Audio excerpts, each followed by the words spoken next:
Pessoal, bom dia, tá? Então, então eu vou conversar com vocês primeiro rapidamente. Eu vou passar os conteúdos ainda que estão faltando. Depois eu vou fazer uma revisão da prova. Depois eu vou fazer a avaliação, tá? Então eu vou pedir para vocês hoje não ligarem microfone, tá? E quem tiver alguma dúvida, deixar para o final, tá? Para que eu não me perca no meu raciocínio e nós consigamos aí vencer essa situação aí, né?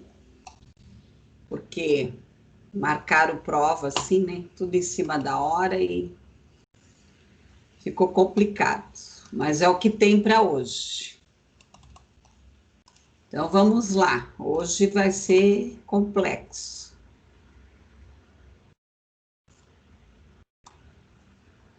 Vamos ter que ter fôlego.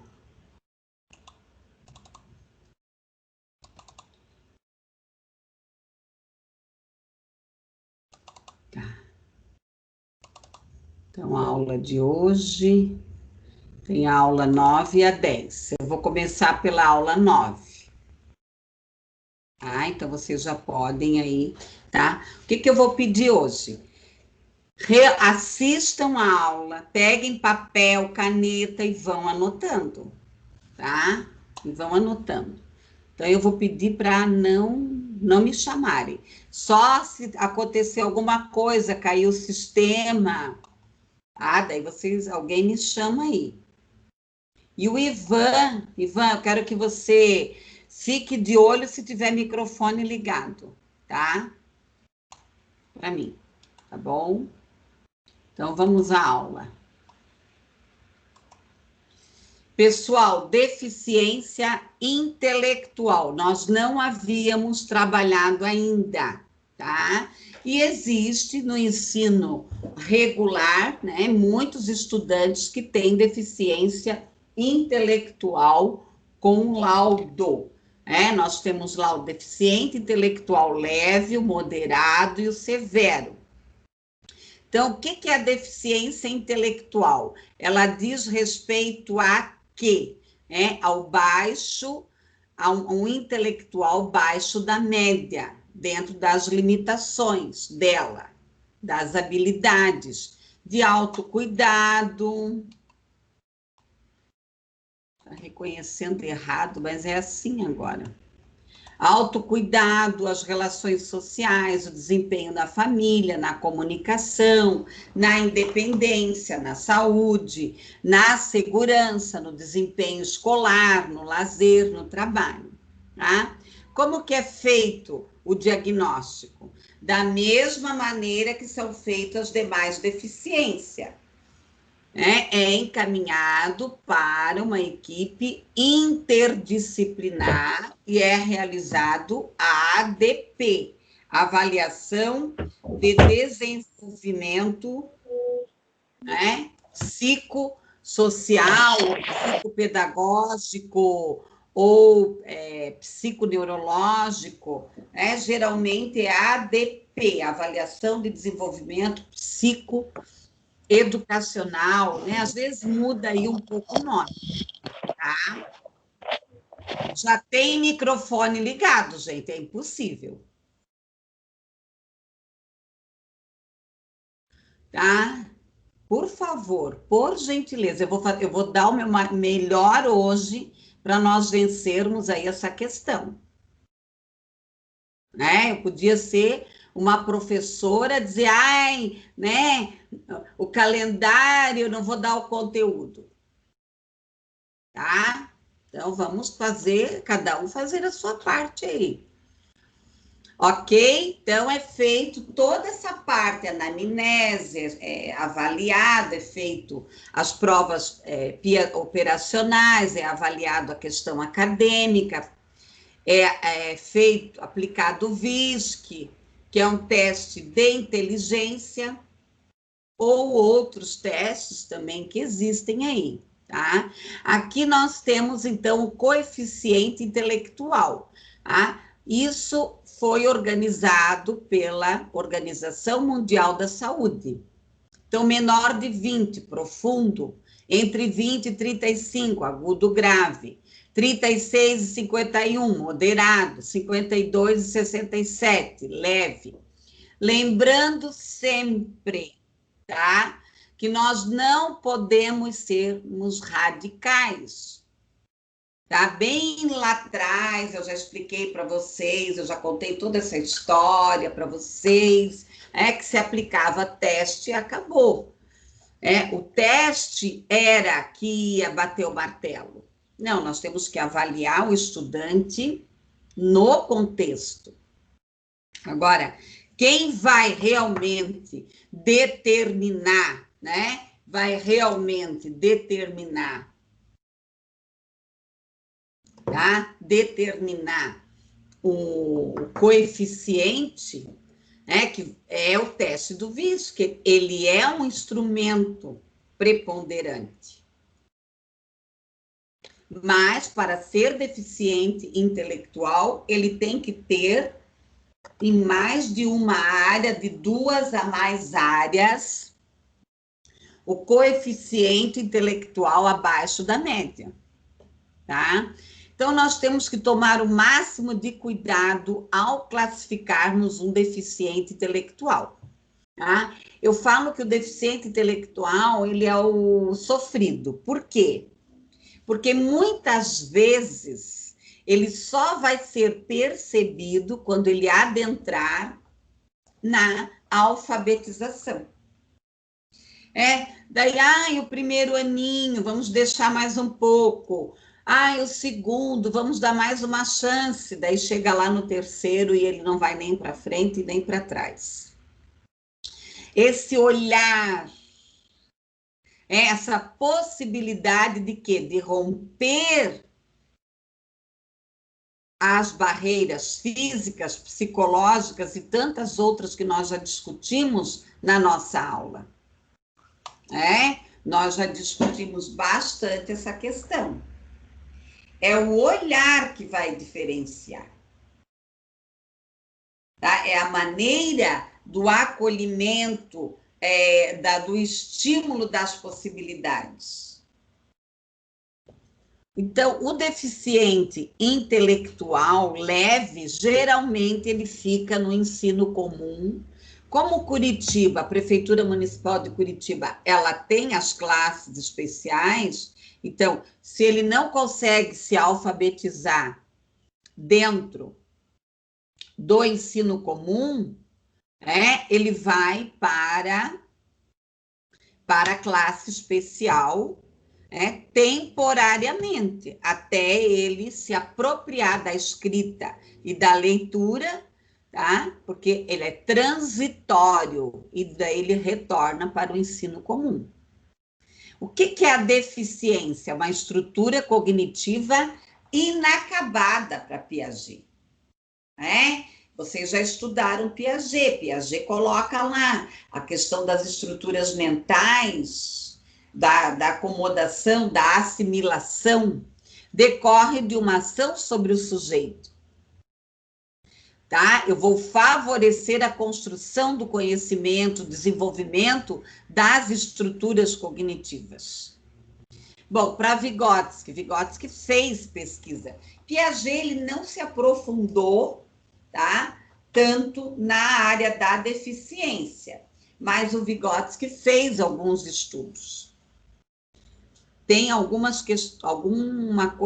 tem algo escritos, ele escreveu mesmo sobre esse assunto. Então, aqui a deficiência intelectual, aprendizagem gera o desenvolvimento. Por favor, não vão falar deficiente mental. Existe o doente mental, como eu expliquei na aula passada, que são as doenças mentais, que é a esquizofrenia, psicose, etc. Tá? Então, ele tem aqui um atraso, na questão da aprendizagem. Quais são as causas do deficiente intelectual?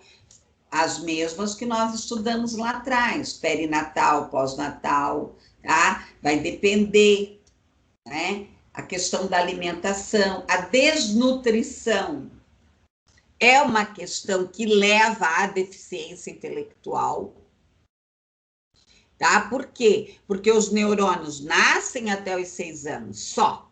Depois eles não nascem mais. Então, a criança, até 6 anos, ela precisa de uma alimentação saudável, não é quantidade, é qualidade. Todos os nutrientes aí, né? Da miojo, papinha, senhor. Aquelas papinhas de mercado, quando eu entro no mercado, eu tenho vontade de jogar tudo no lixo.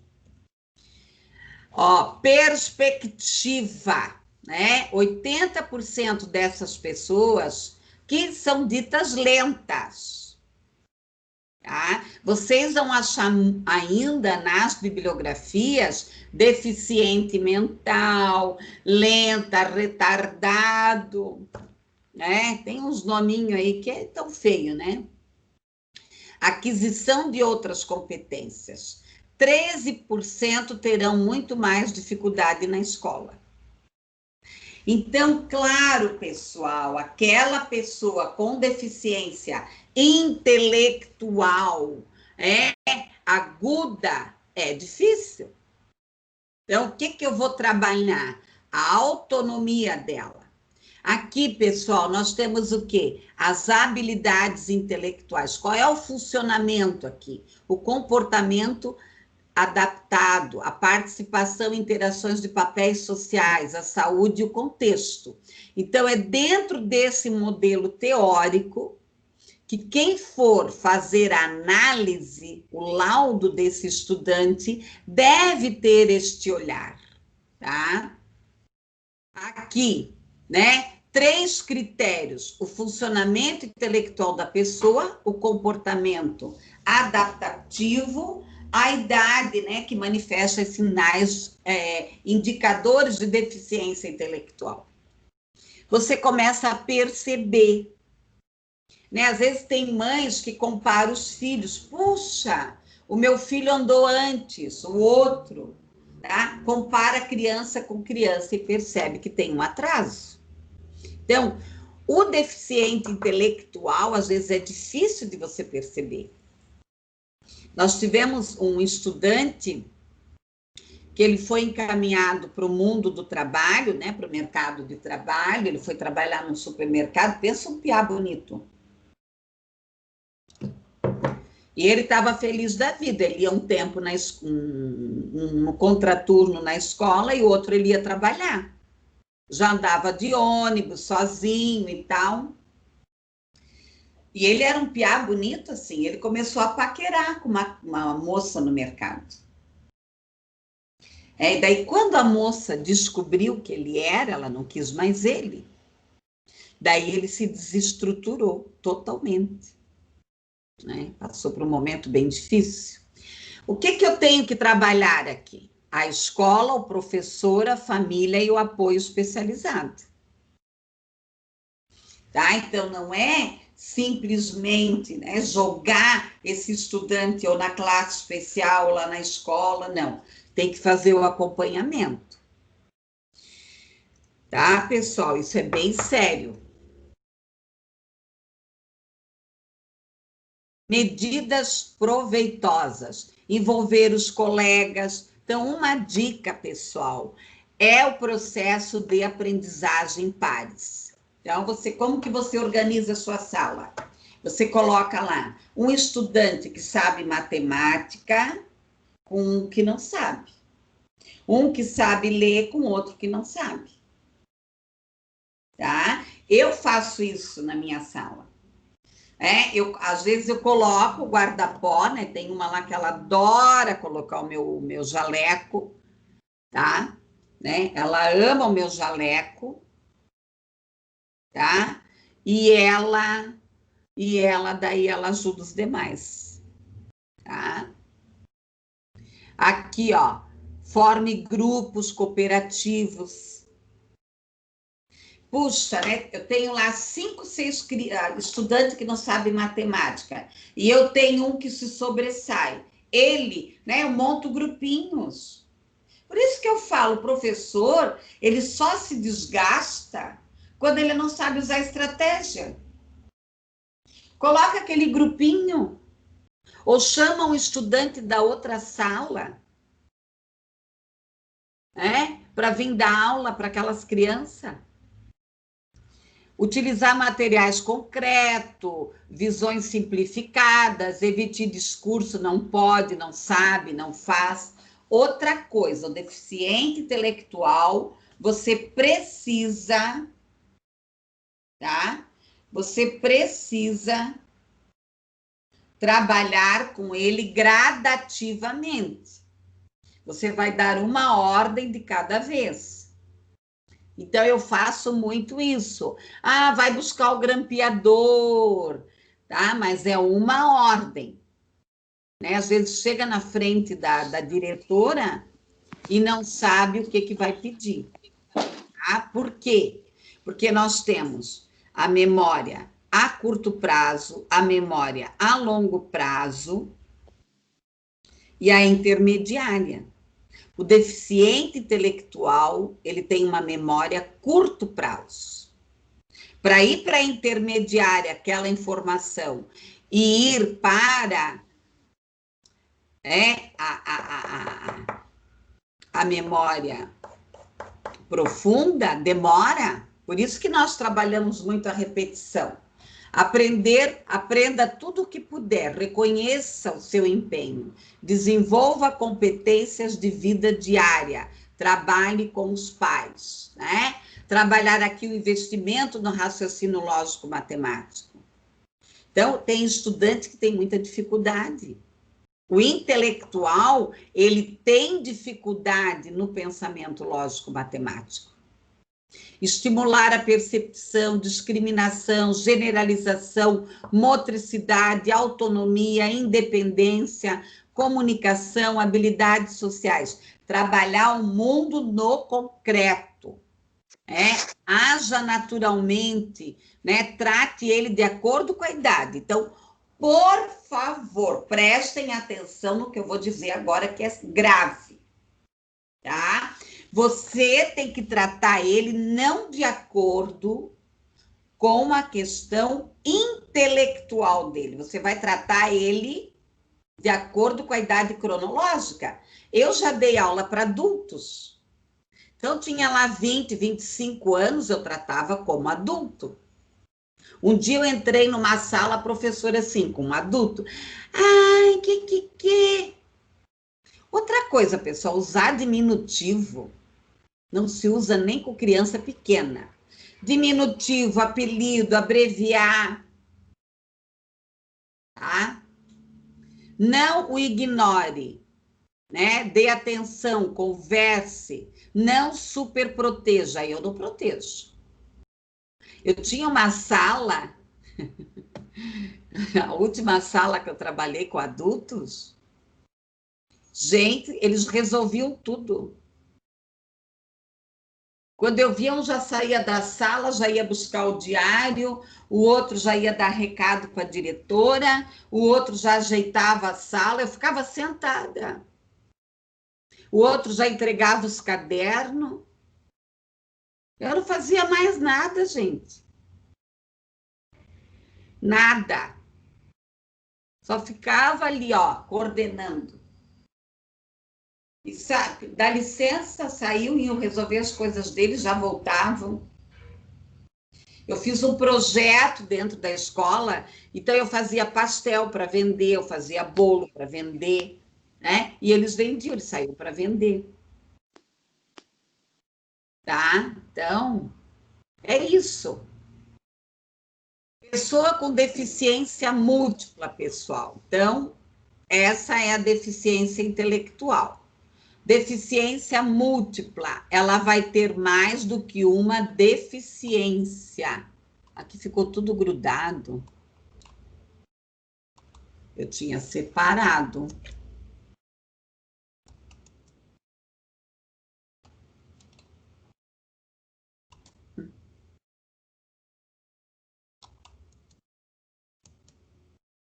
É a pessoa...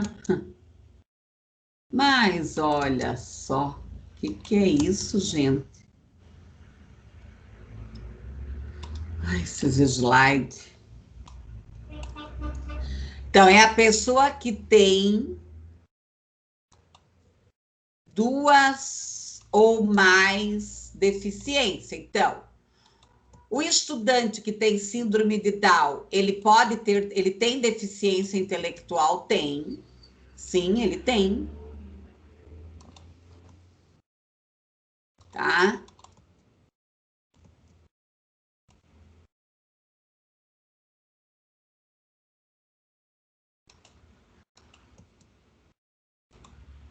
Mas você não vai sair por aí dizendo, né, fazendo propaganda que aquela pessoa tem deficiência múltipla. Manifestações aqui da questão da deficiência múltipla. Ela é sensorial, psíquica, física, psíquica, sensorial. Então, ela pode ter perda auditiva, necessidade mental, perda auditiva, transtorno mental, ela pode ter perda visual e mental, né? Ter psicose, neurose, ter um transtorno, ter aqui física, mental, auditiva. Então, é dentro de todas essas deficiências que nós já vimos, ela vai ter mais do que uma. O que são as causas? Também dentro de todas as causas que nós já trabalhamos, tá? O que é a síndrome de Down? É a trissomia do 21, tá? É uma das anomalias causadas pela presença de um cromossomo, né? 21, tá? Ocorre no início da gravidez, durante a divisão das células do embrião. Pode ser porque, geralmente a mãe tem uma idade acima de 35 anos, sim, a maioria é acima de 35 anos. Mas podem ter outras causas. Eu já conheci casais novinhos terem um filho com síndrome de Down. É um erro genético? É. Podem ter outros filhos, né, na família, ver aí a árvore da família para verificar se já teve outros casos lá atrás, sim, tá?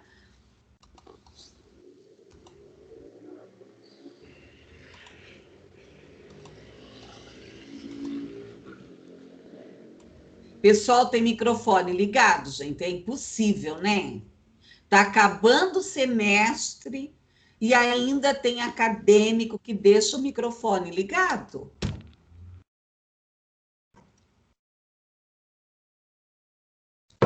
Eu não consigo entender certas coisas. Sinceridade.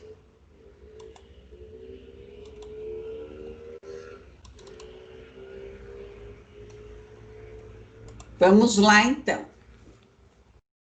Continuando.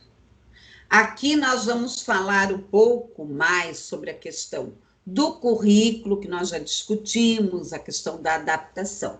Então, eu tenho que conhecer o currículo, que currículo que eu vou trabalhar, tá? A partir das tecnologias, da teoria, da prática, do planejamento e da ação. O que eu vou abordar nessa diversidade? Tá? O que vai ser trabalhado com esse estudante? Eu tenho o currículo real, eu tenho o currículo ideal e eu tenho o real. Puxa, eu gostaria de trabalhar isso com ele, mas isso não é possível, tá? Aí nós vamos ter as adaptações curriculares. O que são as adaptações curriculares? As adaptações curriculares, tá? As adaptações curriculares são o quê? Eu vou retirar aquilo do currículo.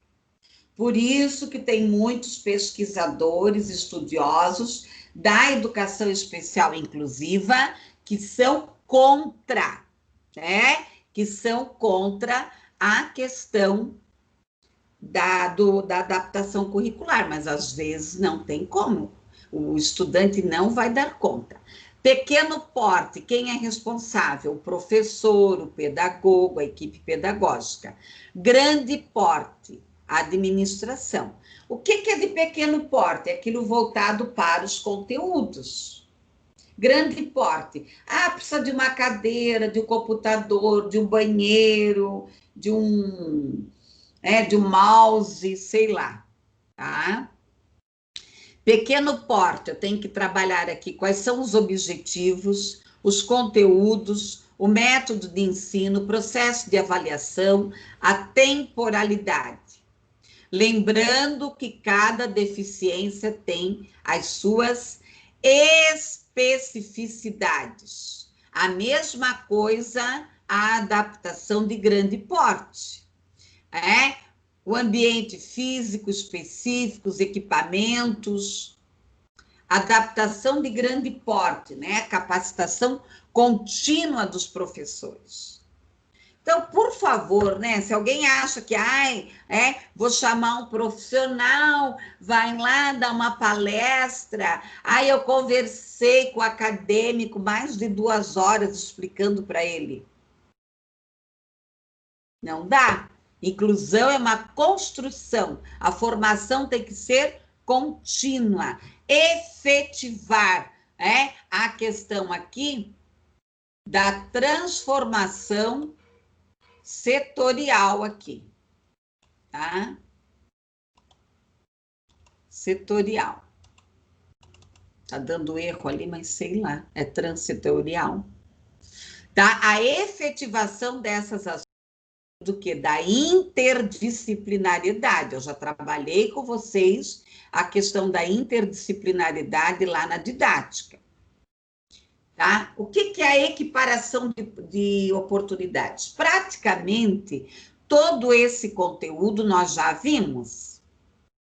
É o processo de mediação. Eu tenho que trabalhar a questão ética, política, estética. O que é a questão ética? É a pessoa de cada aluno, a pessoa do educador, a autoimagem, a autoestima, o empoderamento, ele tem direito às escolhas, às decisões, o controle da situação pessoal. Lógico, de repente, ele não tem ele tem uma deficiência profunda, daí ele não tem direito, mas às vezes ele te aponta numa sensação. Eu trabalhei muito com deficientes múltiplas, que ele fazia careta para mim, que aquilo ele não queria. Bonito. A política da igualdade, né? Todos os seres humanos têm direito, deveres, a cidadania, os direitos humanos, a questão de sexo, idade, religião, enfim, tá? E aqui o chá. Nós precisamos trabalhar o quê? Tem autor que coloca chás, né? Competência, habilidades, atitudes e ser. O que é competência? Eu preciso provar que eu sei fazer. Através de um papel, de um documento. A habilidade eu tenho que saber fazer. Porque eu posso chegar aqui, ter um discurso lindo, mas eu não sei fazer nada. Atitudes. A questão de estimular a estética da sensibilidade, a solidariedade, a responsável, a independência, o espírito de curiosidade, prudência. Prudência aqui. Colaboração, compromisso, liderança, resolução de problemas, trabalhar aqui as incertezas, as inquietações. Identificar aqui os valores. Todos os alunos, devem trabalhar juntos, vencer as dificuldades juntos aqui, reconhecer os estilos, os ritmos de aprendizagem aqui, a organização, a estratégia. E aqui nós vamos ter aqui, lá na lei tem, bem certinho. E aqui, a arquitetônica, as barreiras físicas, atitudinais, preconceito, estereotipo, discriminação.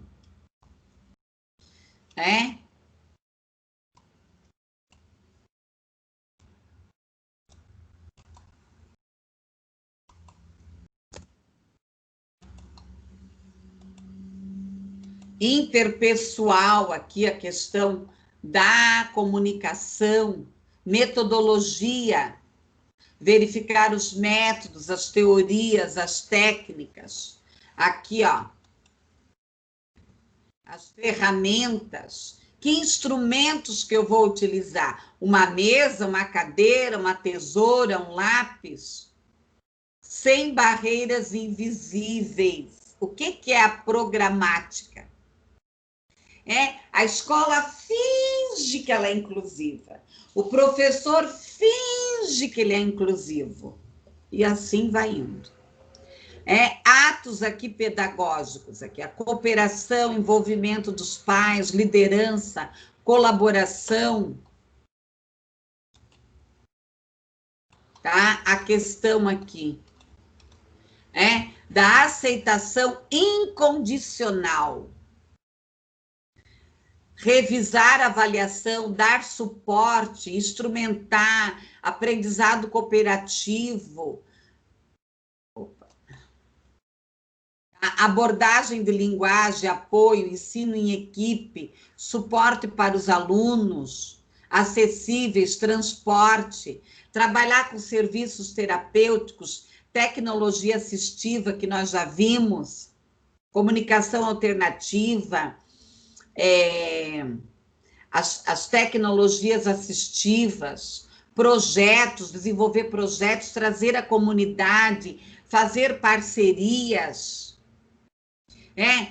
Você pode fazer lá projeto com grupo de música, capoeira, tem lá um vizinho que joga futebol,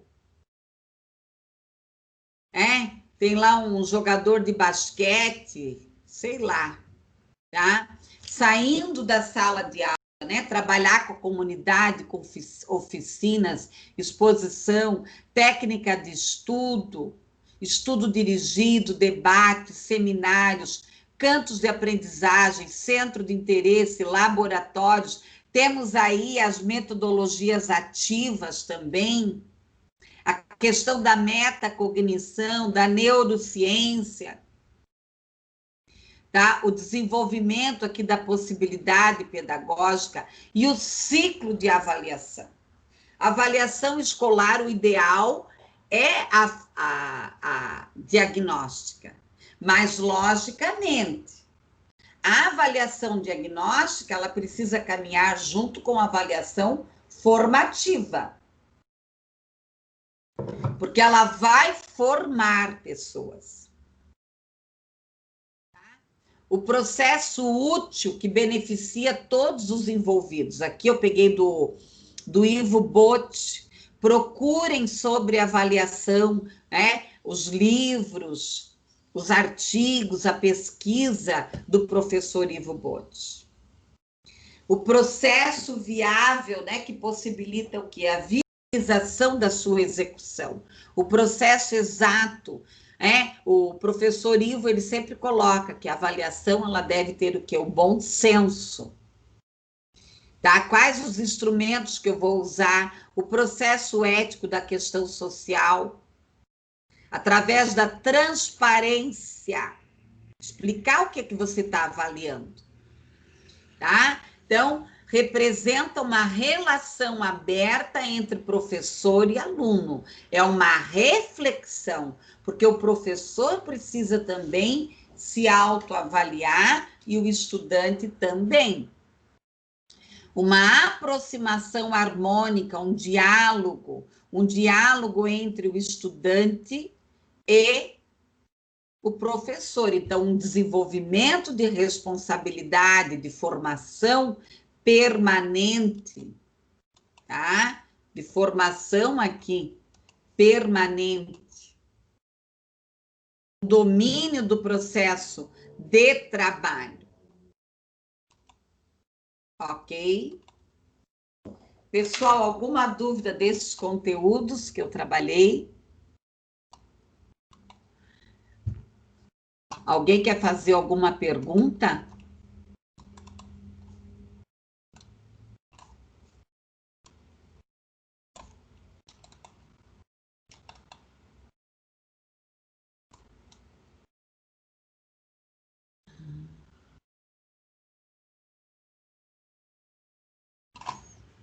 Não? Ninguém?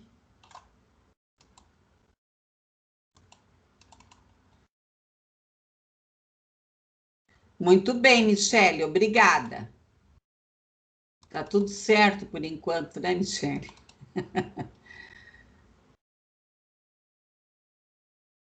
Ah, tá. Pessoal, aqui, ó, eu mandei para vocês um artigo sobre a questão da empregabilidade, tá? Então, né, na realidade, eu peguei lá o nosso plano de ensino, eu fiz um levantamento, nós trabalhamos todos os conteúdos, claro, né, alguns conteúdos, principalmente os de hoje, eu poderia ter me aprofundado um pouco mais, e a questão da empregabilidade. Eu passei alguns vídeos para vocês, tá? Muito bem, eu passei alguns vídeos para vocês, eu vou falar um pouquinho agora sobre a questão da empregabilidade, tá? Nós temos aí um problema muito grave, que nós temos a lei de cota. Eu não sei se alguém assistiu lá os vídeos, vocês podem procurar também no YouTube, na internet, tá? Você vai verificar o que lá? Que tem muitos deficientes dando depoimentos muito ruins, muito negativos dessa questão da lei de cotas, tá? Então, deem uma olhada nesse texto aqui que eu coloquei lá para vocês, sobre a questão, da empregabilidade da pessoa com deficiência. Então, existe um impasse. Nós temos a lei da empregabilidade, tá? Vamos ver se eu consigo abrir esse artigo aqui. Às vezes ele não permite.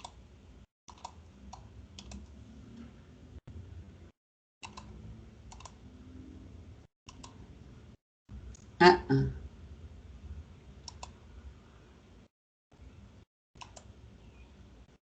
Acho que ele não vai. Uh-uh. Não.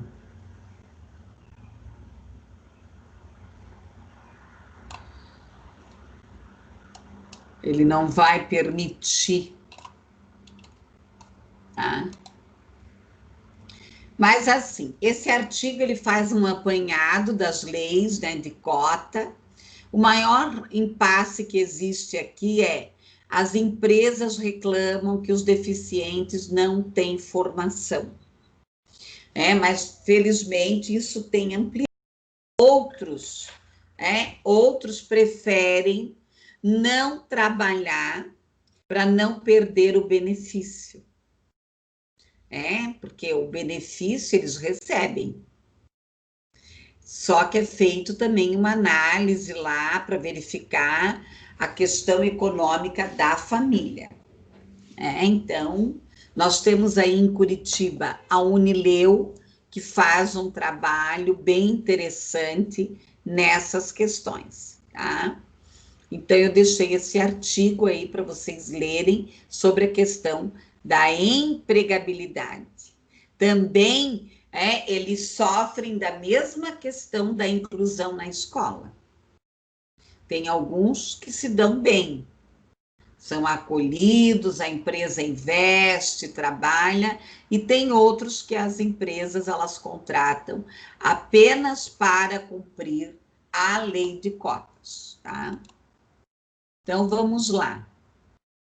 Eu vou colocar aqui todos os materiais agora que vão cair na prova. Vocês têm todas as aulas gravadas e todos os materiais.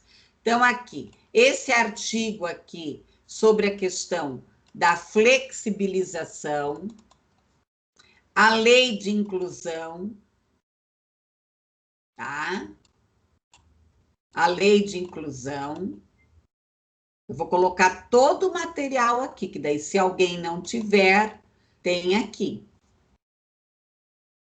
a flexibilização do currículo, né, que são 2 textos que eu coloquei, um complementa o outro. A lei do autismo. Um artigo aqui sobre a questão do deficiente visual. Bem, baixar. Vamos colocar tudo aqui no chat para que ninguém tenha problemas.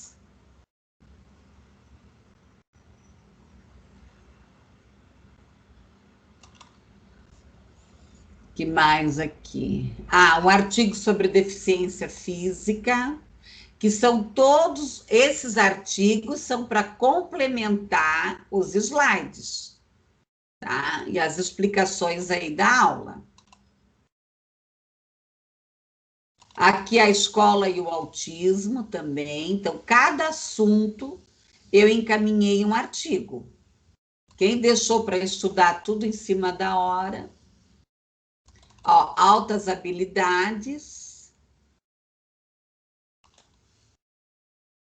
Vamos ver o que mais aqui. A empregabilidade eu já coloquei. E esse aqui é a lei, né? Que eu não trabalhei, só para vocês terem, tá? Agora eu vou por slides e vou fazer uma revisão.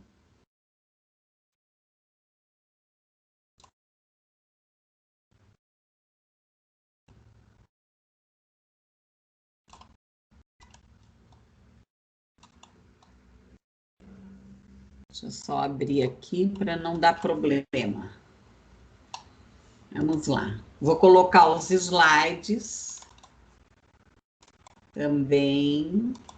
Aula 5, aula 6, aula 7.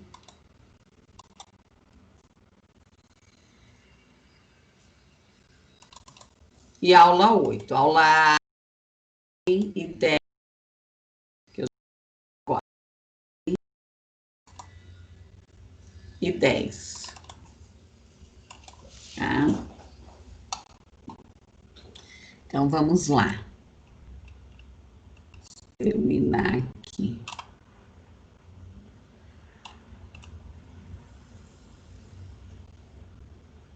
Acho que abriu. Vamos ver. Se abriu todos aqui.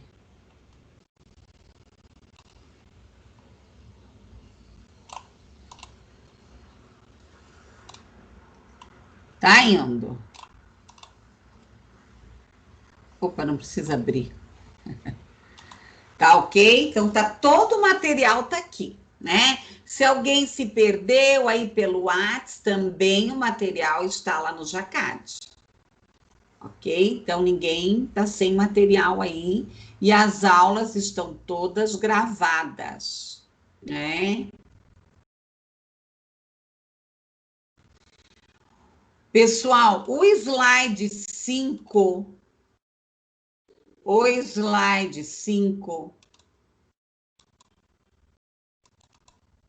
vocês vão estudar a partir da deficiência auditiva aqui, tá? A partir daqui. Então, aqui tem a definição, Quem é o deficiente auditivo? Ele tem o quê? Uma perda auditiva leve e profunda, Segundo a Organização Mundial da Saúde, 10% da população mundial, tem problemas auditivos. Nós temos aqui a leve, moderada, severa e profunda.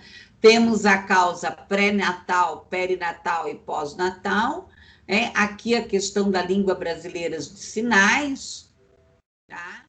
Então, aqui vocês vão estudar só a parte do surdo, no slide 5. Ah, senhor, não é esse. Bom, o slide 6. O slide 6, vocês têm uma aula gravada, tá? explicando toda essa questão aqui da educação bilíngue para surdos, tá? Surdo ou deficiente auditivo. Então, aqui a cultura linguística, a identidade prática, histórica, quem é o surdo, a questão dos processos culturais, a cultura, né, de cada cidade, de cada comunidade, as práticas sociais, as instituições específicas. E aqui toda a evolução aqui do surdo, os decretos, a cultura surda, o que é? O que é a cultura surda, né? Ela está intrínseca na cultura daquele surdo, da vida que ele leva. Os conflitos, os posicionamentos, as identidades sociais, aqui o surdo e o deficiente auditivo. Língua de sinais, língua oral, português falado, a educação de surdos. Trabalhar o que? O oralismo, a comunicação total, só o bilinguismo, o fracasso educacional. Muitos pesquisadores colocam, né, que o oralismo não dá certo, outros defendem os 3, o bilinguismo, o conteúdo, o desenvolvimento. Então, você vai trabalhar tanto a oralidade quanto a língua de sinais, os profissionais, a lei aqui, o tradutor de intérprete. Essa diretriz agora que o governo assinou, eles estão dando muita vazão, né, muito forte a questão do mundo para surdos, né? A questão aqui de apoiar a comunidade, desenvolver as expressões de Libras, a questão do diálogo, garantir aqui realmente uma escola inclusiva. Uma escola para surdos, construir uma escola bilíngue, uma sala de recursos, uma classe comum, um currículo, o que realmente trabalhar nessa questão aqui do surdo, tá? Vocês têm lá uma aula gravada explicando toda essa questão aí. Bom, o slide 7...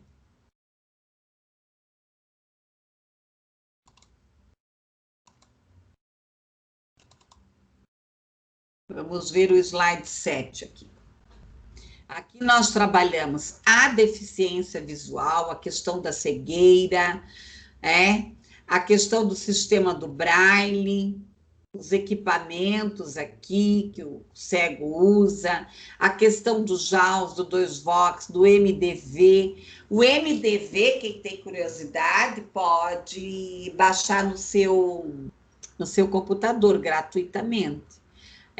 A questão aqui do vidente, do ledor, escriba, quem lê para cego, o vidente que guia. E aqui a questão de trabalhar o tato, a audição, o olfato, o sistema propriocéptico, né? A questão do movimento, a importância aqui da acuidade visual, campo visual, a individualização, o trabalho individualizado, mas também em equipe, a concretização, o estímulo adicional, os recursos ópticos, hoje que tem vários, né? Claro, isso aí não é nós que indicamos, né? São os médicos. A questão de tipos de ampliado, plano inclinado, porque tudo vai depender do quê, né? Olha ali o menino assim, deitado, né? Vai depender do nível dele. O espaço físico, mobiliário,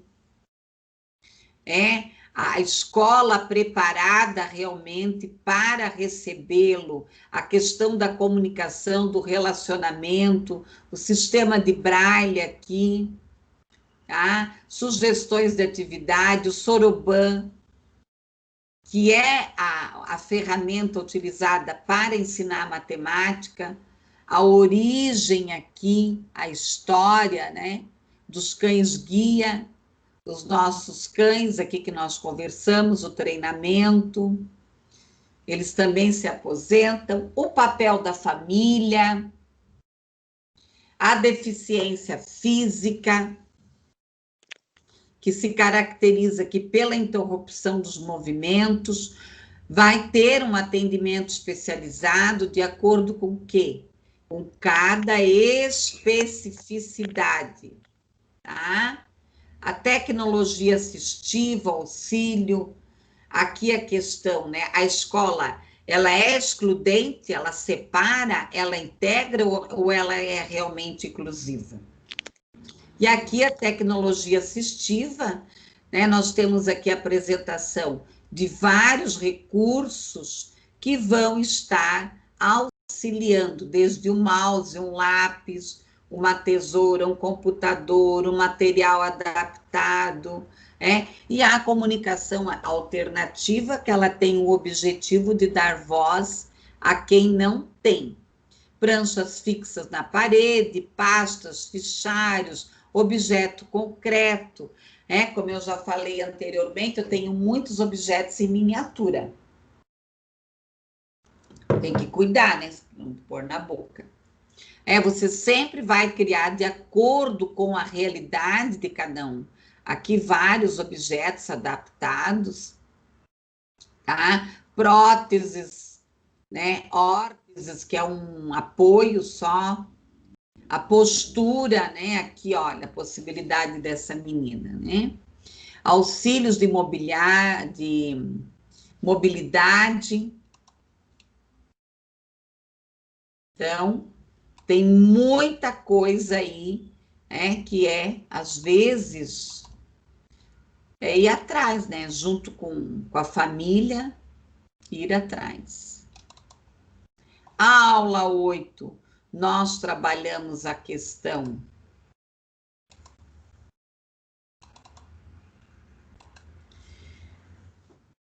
da educação especial, o papel dela, né, de realmente dar um atendimento a esse público, aos alunos com deficiência, com transtornos globais, desenvolvimento, altas habilidades e superdotação, tá? Se você olhar lá na propaganda do governo, que está passando na televisão, é exatamente isso aí que ele coloca. Trazer realmente esse apoio individualizado. Trazer esse apoio aí individualizado. O transtorno, né, o conjunto de sintomas, trabalhar a questão aí individualizada aí. E aqui a questão dos transtornos.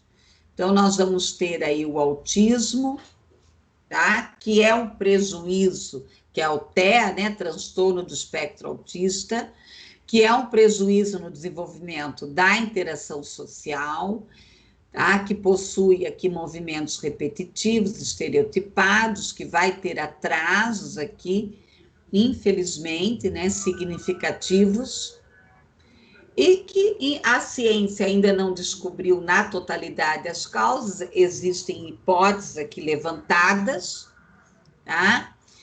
E é considerado um transtorno, né, neurológico, e nós temos que trabalhar aí dentro de qualquer deficiência, a equipe interdisciplinar. Identificar o mais cedo possível, tá? O TEA tem ecolalia, dificuldade de compreender metáforas, a questão da linguagem, tá? E ficar aí na observação em relação a isso. Aqui tem as principais leis, né? A Declaração de Salamanca, a Constituição Brasileira, a Lei de 2012, a de 2015 e a de 2020. Aí daí tem mais essa atual. Tá? Aí nós vamos trabalhar tudo isso aqui que eu coloquei do autista, pode ser trabalhado com qualquer outra deficiência.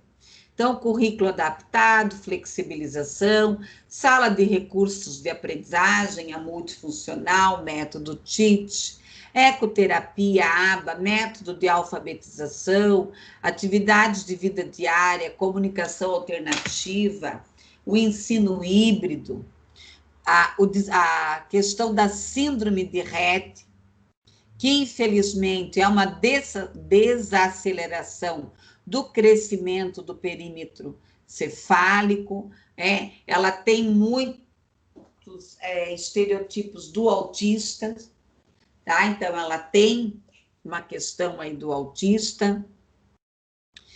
Nasce normal e a partir dos 6 meses ou primeiro ano de vida começa a se perceber alguma mudança, crises convulsiva, perda temporária, que predomina diferente do autismo, mas tem perda temporária de interações sociais, predominância no sexo feminino.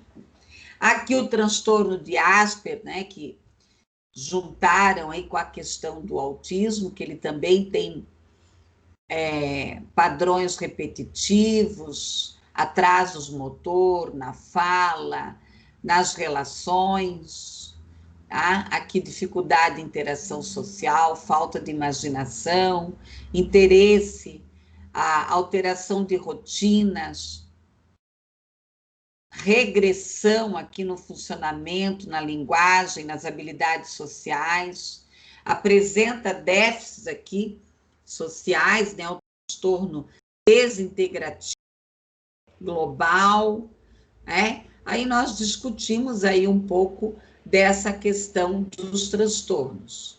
Altas habilidades, né, que é uma pessoa que tem em 2 áreas a potencialidade acima da média, tá? Que nós devemos aqui acompanhá-lo, ele é um estudante de inclusão, ele precisa muitas vezes de um contraturno, de uma sala de recursos, de um apoio, trabalhar a motivação, a criatividade, a habilidade. Ok, pessoal? Então, vocês têm todo o conteúdo, tá, para estudar, ok? Alguma dúvida até aqui? Alguma dúvida? Alguém quer fazer alguma pergunta? Fiquem à vontade. Perguntem já. Não? Então.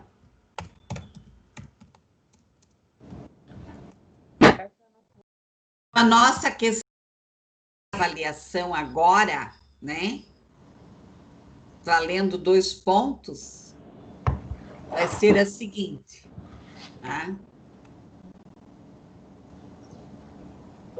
Vocês vão responder para mim o seguinte.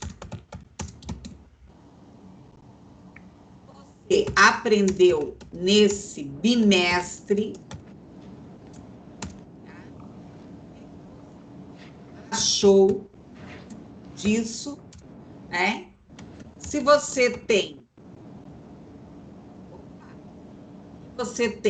alguma sugestão, vou arrumar isso aqui, alguma sugestão ou crítica em relação à aula, tá? Vocês já podem começar a responder. Enquanto que vocês vão respondendo, eu vou chamar aluno por aluno, tá? Por quê? Eu vou fazer uma autoavaliação agora. Tá? Então, vocês vão responder aqui no chat, né? Quem quiser falar e não quer escrever, pode ser também, ok? Alguma dúvida, pessoal? Posso falar já então, professora? Tá, só me dá um minutinho, tá, Ivan? Tá, ok? Eu vou parar a gravação, tá? Eu vou parar a gravação, porque daí a avaliação eu não vou gravar hoje, porque como eu vou chamar aluno por aluno, daí eu não quero gravar, tá? Tá ok? Depois eu baixo a aula para vocês.